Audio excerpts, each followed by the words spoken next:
Kisah pada masa silam di daerah Membalong, Bangka Belitung, hiduplah sepasang suami istri yang sudah cukup berumur. Walaupun telah lama menikah, pasangan suami istri itu belum dikaruniai keturunan. Sehari-hari mereka bekerja bersama mencari ikan, sambil menanam padi di sawah mereka yang tak seberapa besar. Meski kehidupan mereka tergolong miskin, suami istri itu hidup bahagia. Pada suatu ketika, sang suami pamit hendak melihat siro ikannya yang dipasang di pinggir laut. Alat penangkap ikan berupa bilik-bilik dengan lubang kecil sebagai pintu masuk itu biasa dipanen ketika air tengah surut. Dengan membawa keranjang, sang suami berangkat pagi itu. Ketika hendak mendekati sironya, sang suami merasa kakinya menyentuh sesuatu. "Apa ini?" kata sang suami sambil menunduk memperhatikan sebuah benda yang berada dekat dengan kakinya. Ternyata sebilah bambu, gumamnya sambil mengambil bambu yang tak seberapa besar itu. Sang suami mengamati bambu itu sebentar sebelum melemparkannya ke laut. Sang suami sungguh gembira melihat sironya yang dipenuhi ikan. Ia segera memindahkan ikan-ikan itu ke dalam keranjang yang dibawanya. Ketika tengah asik bekerja, sang suami kembali merasa kakinya menyentuh sesuatu. Ia menunduk untuk melihat benda apakah gerangan itu. "Sebilah bambu lagi," gumamnya pelan. "Banyak sekali bambu di sekitar sini," pikirnya heran. Sang suami mengambil bambu itu, mengamatinya sebentar, dan melemparkannya ke tengah laut. Usai sudah pekerjaan sang suami, semua ikan dari sironya telah dipindahkan ke dalam keranjang. Ketika hendak beranjak pulang, lagi-lagi sang suami merasa kakinya menyentuh sesuatu. Sungguh heran, dilihatnya sebilah bambu berada dekat dengan kakinya. Sang suami segera mengangkat bambu itu dan mengamatinya. "Aneh sekali," gumamnya heran. "Ini kan bambu yang tadi kulempar ke laut," pikirnya sambil membolak-balik bambu itu. Bagaimana ia kembali ke sini sementara laut sedang surut? Sang suami tak habis pikir akan bambu yang beberapa kali menyentuh kakinya itu. Ia memutuskan untuk kembali melempar bambu itu ke tengah laut. Namun demikian, bambu itu seakan mengikuti sang suami. Entah dari mana datangnya. Tiba-tiba, kaki sang suami kembali menyentuh bambu itu. Sungguh aneh, pikirnya sambil meraih bambu itu. "Mengapa bambu ini seakan mengikutiku?" Sang suami merasa sangat heran. "Jangan-jangan ini bambu ajaib. Sebaiknya kubawa pulang saja," ujarnya pelan, sambil mengikat bambu itu di atas keranjang ikannya.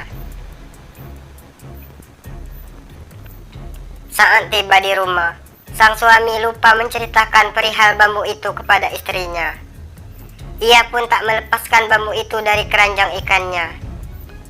Sang suami bahkan tak tahu kalau istrinya mengundangkan bambu itu sebagai penahan padi yang tengah dijemur agar tak diterbangkan angin. Beberapa hari kemudian, ketika tengah duduk bersantai menikmati matahari pagi, pasangan suami istri itu dikejutkan oleh sebuah suara ledakan. Mereka segera bangkit berdiri dan mencari asal suara. Ketika sampai di samping rumah, pasangan suami istri itu terkejut melihat seorang bayi perempuan di atas tumpukan padi. Di dekatnya terlihat sebilah bambu yang dibawa pulang sang suami tempo hari terbelah dua. "Lihat, Pak," teriak sang istri sambil berlari menghampiri bayi perempuan itu. Bambu itu memberi kita seorang bayi rupanya, katanya lagi sambil meraih bayi itu.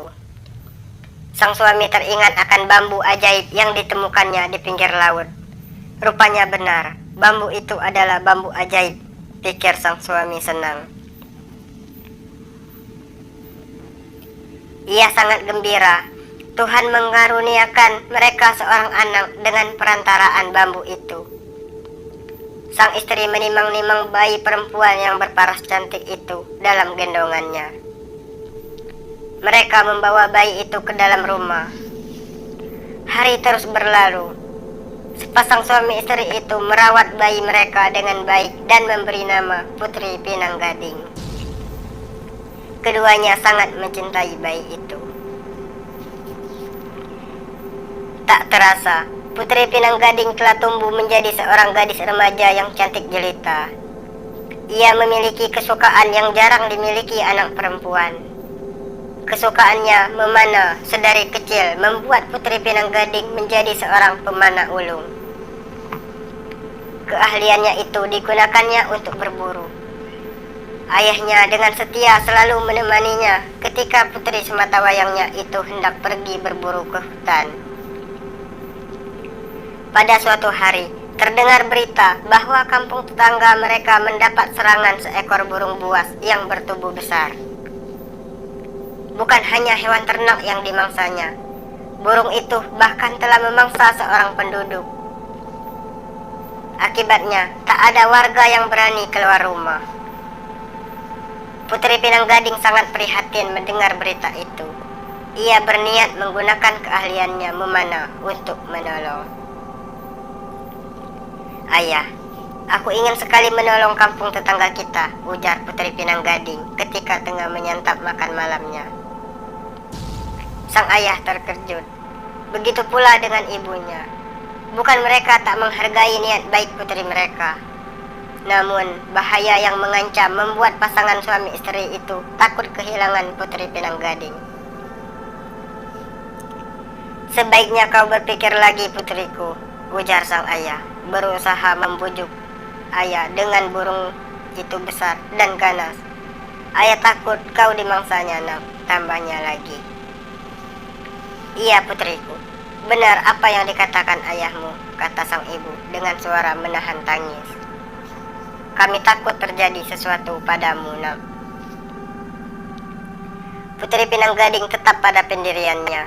Ia yakin mampu menolong kampung tetangganya itu. Orang tuanya pun akhirnya menyerah. Meski dengan berat hati, sepasang suami istri itu mengizinkan Putri Pinang Gading berangkat ke kampung tetangga esok pagi. Malam itu juga, Putri Pinang Gading menyiapkan busur dan anak-anak panah yang telah dilumuri racun. Sang ayah ikut membantu putrinya. Mereka menyiapkan semuanya dengan hati-hati. Setelah persiapannya dirasa cukup, Putri Pinang Gading segera tidur agar dapat berangkat pagi-pagi sekali. Setelah menempuh perjalanan setengah hari, Putri Pinang Gading tiba di kampung tetangga.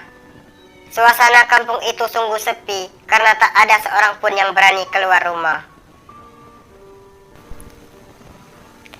Jika begini terus, lama-lama penduduk kampung ini akan kelaparan, pikirnya sambil mengamati keadaan sekeliling. Dari mana mereka mendapat bahan makanan jika keluar rumah saja tak berani, gumamnya sedih. Putri Pinang Gading berjalan perlahan-lahan menyusuri kampung dengan waspada. Ia memilih berjalan di bawah pepohonan agar kehadirannya tak diketahui Geruda, nama burung besar itu. Setelah berjalan beberapa lama, Putri Pinang Gading memilih menunggu Geruda di bawah pohon besar di pinggir danau. Dugaannya tepat. Tak berapa lama, kemudian ia melihat burung ganas itu terbang menukik dan mendaratkan tubuhnya di pinggir danau. Geruda yang tengah asik minum air danau tak menyadari kalau dirinya sedang diamati Putri Pinang Gading. Dengan sangat perlahan, Putri Pinang Gading menurunkan busurnya dan menyiapkan sebuah anak panah beracun. Ketika dirasa saatnya telah tiba, Ia segera melepas anak panah yang melesat kencang dan kemudian menancap di dada Geruda. Burung itu terkejut sekali. Ia mengepakkan sayapnya dan terbang dengan mengeluarkan suara yang memekakan telinga. Racun yang dioleskan Putri Pinang Gading pada anak panahnya bereaksi dengan cepat. Burung ganas itu berteriak. Tak memakan waktu lama, Putri Pinang Gading melihat Geruda jatuh terhempas di tanah lapang di pinggir danau. Ia mati seketika. Warga yang terkejut mendengar suara Geruda yang keras berhamburan keluar rumah. Mereka ingin tahu apa yang tengah terjadi pada burung itu. Alangkah senangnya warga yang menyaksikan burung ganas yang meresahkan kampung itu telah mati. Kabar matinya Geruda segera tersiar ke seluruh kampung. Penduduk ramai berdatangan mengerumuni mayatnya. Mereka sangat berterima kasih pada Putri Pinang Gading yang telah menolong mereka. Putri Pinang Gading pun tak kalah gembira. Ia bahagia bisa membunuh burung ganas itu. Dengan demikian, penduduk bisa hidup kembali dengan tenang. Alkisah, tanah lapang tempat jatuhnya Geruda kemudian berubah menjadi 7 buah anak sungai. Adapun anak panah yang mengenai dada burung itu berubah menjadi rumpun bambu yang beracun. Oleh masyarakat setempat, pohon bambu itu diberi nama Bulo Berantu, yang berarti bambu beracun. Bambu itu dapat meracuni siapa saja yang bagian tubuhnya tersayat olehnya. Demikianlah ceritanya. Terima kasih.